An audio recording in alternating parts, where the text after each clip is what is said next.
Commission of enquiries act ప్రకారం action taken report తో పాటు యాక్షన్ టేకెన్ రిపోర్ట్ ను అసెంబ్లీలో పెట్టాలని ఉంది. కానీ అసెంబ్లీ అంటే ఇవాళ వీళ్ళు ఇచ్చిన నిర్వచనం ఏంటంటే కేవలం శాసనసభ మాత్రమే. శాసన పరిషత్తును అసెంబ్లీ కింద లెక్క చేయలేదు. అంటే మా సభా హక్కుల్ని అవమానించారు. ఇవాళ శాసన మండలి చైర్మన్ మా హక్కుల్ని కాపాడడంలో విఫలమయ్యారు, మండలి గౌరవం కాపాడడంలో విఫలమయ్యారు. శాసనసభ సెక్రటరీ ఏం చేస్తున్నారు? ఆయన ఇట్లా ఇక్కడ మండలిలో చర్చ లేకుండా ఎట్లా ఉంటది?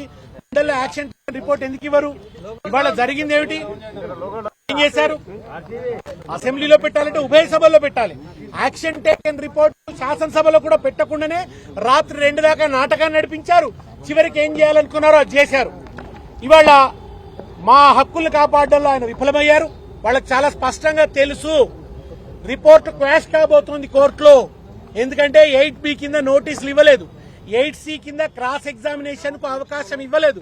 కనుక రిపోర్ట్ క్వాష్ కాబోతుందని తెలుసు కనుకనే ఆదరాబాద్ రాగా ఆదివారం నాడు అసెంబ్లీ పెట్టి 2 గంటల దాకా నడిపారు, అర్ధరాత్రి దాకా. ఇదంతా కూడా బడేభాయి గారి సమర్పణలో నరేంద్ర మోడీ గారు సమర్పించు, విశ్వగురువు సమర్పించు, రేవంత్ రెడ్డి గారి గురువైనటువంటి చంద్రబాబు గారి దర్శకత్వంలో రేవంత్ రెడ్డి గారు పాత్రధారిగా నడిపిస్తున్నటువంటి రసవత్తర రాజకీయ నాటకం. ఆ నాటకంలో భాగమే నిన్న నడిచినటువంటి అసెంబ్లీ. చివరికి దాన్ని సిబిఐకి అప్పజెప్పాలనేటువంటి నిర్ణయము. పిల్లర్ కూలక ముందు నుంచే బాగా గుర్తుపెట్టుకోండి, ఇప్పుడు కాదు మొదటి నుంచి కూడా బీజేపీ వాళ్ళు ఏమంటారు, నీకు సిబిఐకి ఇచ్చే దమ్ముందా అని బీజేపీ వాళ్ళు అంటారు. మొన్నటిదాకా మన టీఆర్ఎస్ గవర్నమెంట్ ఉన్నప్పుడు మన రేవంత్ రెడ్డి ఏమంటాడు, బీజేపీ వాళ్ళు మీరు సిబిఐ చేత ఎంక్వైరీ, మరి సిబిఐ ఎందుకు ఎంక్వైరీ చేస్తలేదు అని అడుగుతాడు. ఇవాళ కాంగ్రెస్ గవర్నమెంట్ రాగానే బీజేపీ వాళ్ళు సిబిఐ చేత ఎంక్వైరీ చేయించండి అంటాడు. కాంగ్రెస్ కు సంబంధించిన రేవంత్ రెడ్డి గారు సిబిఐతో ఎంక్వైరీ అంటారు. కేటీఆర్ గారు ఎప్పుడు చెప్తారు రేవంత్ రెడ్డిలో రెమో ఉంటాడు రాము ఉంటాడని. 2 రోజుల కిందనే రెమో సురవరం ప్రతాప్ రెడ్డి గారు సంస్మరణ సభలో మాట్లాడాడు. ఆయన ఏమన్నాడు, ఎలక్షన్లు అనగానే మా అనుబంధ సంఘాలు, మా మహిళా సంఘము, మా యువజన నాయక సంఘం ఇవి ముందుకొస్తాయి. కానీ బీజేపీ వాళ్ళకైతే వాళ్ళ అనుబంధ సంఘాలైన ఈడీ వస్తుంది, ఈసీ వస్తుంది, సిబిఐ వస్తుంది. సిబిఐ అనేది బీజేపీ ఫ్రంటల్ ఆర్గనైజేషన్ అని చెప్పి ఎవరు ప్రకటించారండి? రేవంత్ రెడ్డి గారే ప్రకటించారు. ఇవాళ ఆయన మళ్ళా తిరుగులేని విశ్వాసాన్ని అసెంబ్లీలో ప్రకటిస్తున్నారు. రాహుల్ గాంధీ గారేమో దేశమంతా చాటుతున్నారు సిబిఐ అనేది బీజేపీ యొక్క జేబు సంస్థ అని. అయ్యా రాహుల్ గాంధీ గారు నేను మిమ్మల్ని అడుగుతున్నారు, మీరేమో సిబిఐ జేబు సంస్థ అంటున్నారు, రేవంత్ రెడ్డి గారేమో మా డాబు సంస్థ అంటున్నారు. ఇది మిమ్మల్ని అడిగే చేస్తున్నారా? నేను సురవరం సుధాకర్ రెడ్డి గారి ఆత్మ ఘోషిస్తుందని అనుకుంటున్నాను ఇవాళ. ఎందుకంటే ఆయన సభలోనే అన్నాడు సిబిఐ అనేది ఫ్రంటల్ ఆర్గనైజేషన్ అని. మళ్ళీ శాసనసభకు వచ్చి అది కాదని అన్నాడు. కావాలంటే వినిపిస్తాం కూడా, అది ఉన్నది ఇప్పుడు. అది మాత్రమే కాదు, నాకు తెలిసి బాబా రాహుల్ గాంధీ గారి ఆత్మ కూడా ఘోషిస్తుంది. ఎందుకంటే ఆయన అడిగి చేస్తున్నాడు, ఆయన అడగ చేస్తున్నాడా? సిబిఐకి శాంటిటీ ఇస్తున్నాడు ఇవాళ. అందరికి రాదులేండి, అది కలిపి నాటకం అండి. ఇదంతా దుర్మార్గము, కక్ష సాధింపు రాజకీయం నడుస్తోంది. నేను ఇంతకుముందే చెప్పాను, బీజేపీ డైరెక్షన్ లో నడుస్తున్నటువంటి కక్ష సాధింపు రాజకీయము. ఎందుకు భయపడి ఎఫ్బీఐకి అండి, ట్రంప్ దాకా పోయి ఎఫ్బీఐకి ఇవ్వనండి, బాధ లేదు, భయం లేదు.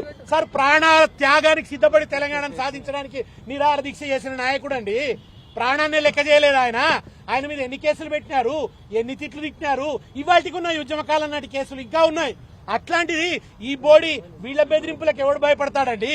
తెలంగాణ ప్రజల్ని నమ్ముకొని ఉన్నాం, ప్రజలు కూడా అర్థం చేసుకుంటున్నారు. కాళేశ్వరం ఫలితాలు చవి చూశారు. ఏం చేస్తామంటే ప్రజల దగ్గరికే పోతాం, ప్రజా కోర్టులోనే తేల్చుకుంటాం. మేము సిబిఐ దగ్గర తేల్చుకోవాల్సిన అవసరం లేదు, ప్రజా కోర్టులో తేల్చుకుంటాం. ప్రజలే మా రక్షణ కవచం, ప్రజలే మా చుట్టూ నిలబడతారు, కేసీఆర్ గారిని కాపాడుకుంటారు. కేసీఆర్ గారిని ఎట్లా కాపాడుకోవాలో ప్రజలకు తెలుసు, కాళేశ్వరాన్ని ఎట్లా కాపాడుకోవాలో ప్రజలకు తెలుసు. కూడెళ్లి హల్దీ వాగులో నీళ్లు పోస్తే పంటలు పండించుకున్న రైతులకు అర్థం కాదా? చెక్ డ్యాములు నిండితే పంటలు పండించుకున్న రైతులకు అర్థం కాలేదా? భూపాలపల్లి భూములు అడగండి, పోయి చెప్తాయి కాళేశ్వరం అంటే ఏందో. సూర్యాపేటకు పోయి అక్కడ రైతులను అడగండి, తుంగతుర్తి రైతులను అడగండి, కాళేశ్వరం అంటే ఏందో చెప్తుంది. లేకుంటే నిజాం సాగర్ ఎండిపోయినాడు, మల్లన్న సాగర్ నుంచి నీళ్లు పంపితే నిజాం సాగర్ నిండితే బాన్సువాడల పంటలు పండినాయి, అక్కడున్నటువంటి రైతులను అడగండి, కాళేశ్వరం అంటే ఏందో చెప్తుంది. ఇవాళ ఆయనేమో ఆలేరులో చెరువులలో నీళ్లు నింపితే ఇదే మంత్రులు పోతారు, కొబ్బరికాయలు కొడతారు, పూలు చల్లుతారు, చెరువులు నింపినవని గొప్పలు చెప్పుకుంటారు. ఇక ముఖ్యమంత్రి గారు అయితే పోయి గంధమల్లకు కొబ్బరికాయ కొట్టి గంధం పూసుకొని వచ్చిండు ఆయన. మరి ఎక్కడి నుంచి పూసుకున్నాను ఆయన గంధము అందము? మల్లన్న సాగర్ నీళ్లే కదా. మల్లన్న సాగర్ ఇవాళ విశాలమైన సముద్రం వల్లే నీకు కనిపిస్తలేదా? అది కాళేశ్వరంలో భాగం కాదా? రంగనాయక సాగర్ కింద మెరుస్తున్న పంటలు కనిపిస్తలేవా? అది కాళేశ్వరంలో భాగం కాదా? అన్నపూర్ణ సాగర్ నిండు కుండలెక్కని కనిపిస్తలేదా? మిడ్ మానేరులోకి వచ్చిన నీళ్లు ఎక్కడి నుంచి వచ్చినాయి? ఎల్లంపల్లి నుంచి నీళ్లు మిడ్ మానేరుకు గాల్లో ఎగిరొచ్చినాయా? నంది మేడారం పంపుల బటన్లు ఎవరొత్తిండ్రు? మీరే పోయి ఎత్తిండ్రు కదా. పా విందాం పా, బాహుబలి పంపుల గర్జనలు మీకు వినిపిస్తాం. పోదాం పా, అందరం కలిసి రిపోర్టర్లను తీసుకొని పోదాం, ప్రజా సంఘాలను తీసుకొని పోదాం, ఎవరెవరు వస్తారో పౌర సమాజాన్ని తీసుకొని పోదాం, అందరినీ తీసుకొని పోయి ఇక్కడి నుంచి అక్కడి దాకా చూసుకుంటూ పోదాం, మేడిగడ్డ దాకా చూసుకుంటూ పోదాం. కన్నెపల్లి పంపు హౌస్ సిద్ధంగా ఉంది, ఎత్తిపోసేందుకు నీళ్లు ఎత్తిపోసేందుకు సిద్ధంగా ఉంది. ప్రతి రిజర్వాయర్ ఇంటాక్ట్ గా ఉన్నది, ప్రతి పవర్ హౌస్ ఇంటాక్ట్ గా ఉన్నది. ఎవరిని మోసపుచ్చుతున్నారు? నిజానికి కమిషన్ వేసింది కూడా దేని మీద? 3 బ్యారేజీల మీద, మొత్తం కాళేశ్వరం మీద కాదు, 3 బ్యారేజీల మీద. ఆ 3 బ్యారేజీలలో కూడా 2 బ్యారేజీలు మంచిగా ఉన్నాయి. కావాలనన్నా వివాదం చేస్తున్నారు. అన్నారం అద్భుతంగా ఉన్నది, సుందిళ్ళ సిద్ధంగా ఉన్నది నీళ్ళని ఎత్తిపోయడానికి. ఇవాళ అక్కడ ఆ మేడిగడ్డలో కూడా 85 పిల్లర్లలో 1, 2 పిల్లర్లు కుంగితే కాళేశ్వరం కూలింది. కూలేశ్వరం అంటాడు ఆయన. కూలేశ్వరం అని నీ నోరే పెద్ద శనేశ్వరం. ఈ రాష్ట్రానికి పట్టిన శనేశ్వరం రేవంత్ రెడ్డి. నువ్వు బీజేపీతో కలిసి ఆడుతున్న నాటకం ప్రజలు గ్రహిస్తున్నారు. నువ్వే అన్నావు కదా. ఇవాళ చూడండి, ఇక్కడ ముఖ్యమంత్రి ఏమో సిబిఐకి అప్పచెప్తాడు, కర్ణాటకలో ఉప ముఖ్యమంత్రి ఏమో నమస్తే సదా వత్సలే మాతృభూమే అని ఏం పాడుతున్నాడు ఆయన? ఆర్ఎస్ఎస్ పాట పాడుతున్నాడు.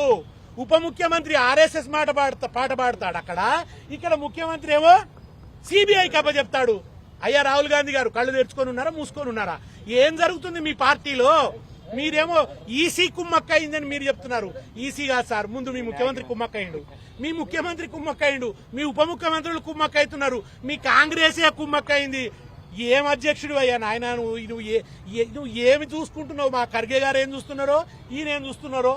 మీ పార్టీ వాళ్లే సిబిఐతో కుమ్మక్కవుతున్నారు. నేను చెప్తున్నా, రాబోయే రోజుల్లో బీజేపీలో చేరి సెంట్రల్ మినిస్టర్ అవుదాం ఇంత ముఖ్యమంత్రి అయిపోయిన తర్వాత అని కలలు కంటున్నాడు రేవంత్ రెడ్డి. దాంట్లో భాగంగా ఇది జరుగుతున్నది.